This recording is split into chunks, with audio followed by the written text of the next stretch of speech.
Dari mana? Dari Kelantan? Kelantan. Jauh betul. Berapa lama tengok video nak datang sini ni? Banyak boleh dah. Banyak. Okey, kalau kita nak tengok akak potong boleh? King crab. Oh ni boleh? Boleh bang, potong kat kita nak tengok akak makan. Ni husband dia boleh tengok. Baik. Lama mengidam, ada setahun ada? Ada bang Ada. Ada setahun Baru sempat mari. Baru sempat mari. Kelantan dekat mana bang? Kota Baru. Kota Baru. Dari Kota Baru. Isi dia penuh bang? Isi penuh. Padat. Okey. Bismillah. Dia bunyi Ada bunyi. Tapi kulit dia lembut tak macam ketam biasa tu. Ketam biasa kulit keras. Okey. Boleh keluarkan, kita tengok akak makan boleh. Okey. Bismillah. Dari Kota Baru. Padat penuh. Dekat ujung jari dia pun semua diisi ni. Diisi. Ujung jari pun semua berisi semua.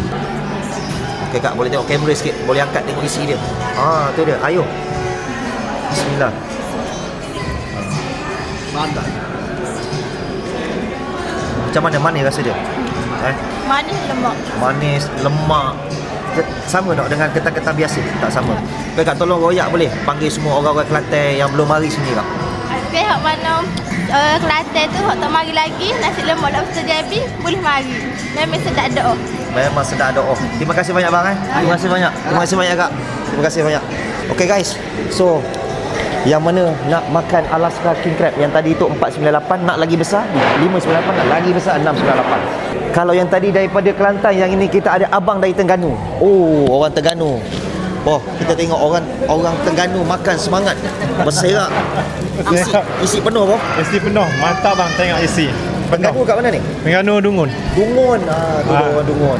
Ini ada isi lagi tak? Ini tak ada dah. Dah bersih dah. Kalau ada dia tak mungkin letak sini, dia letak dalam ni lagi Ini last ni bang. Penuh bang Penuh. Sepit dia sedap bang rasa bang. Sepit dia sedap. Sepit dia sedap. Baik, terima kasih banyak. Dari Dungun Terengganu. Assalamualaikum. Salam.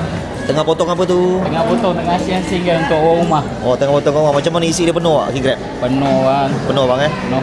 Alhamdulillah. Baik bang, terima kasih. Jemput makan bang. Ya bang. Baik. Penuh isi dia.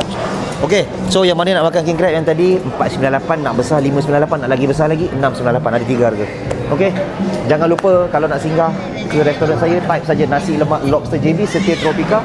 Okey, ini kita ada dapatkan support saya punya popcorn abang lobster ataupun juga tempe chips. Jangan lupa dapatkan. Rasa sebotol, pasti nak berbotol-botol Sampai sini jangan lupa dapatkan souvenir saya. Dan ada berita baik untuk korang yang ada gaut, asam urat ataupun sakit lutut, sakit pinggang dan sebagainya. Boleh dapatkan HW Beauty Herbs. Pastikan ori, ada chop di sini.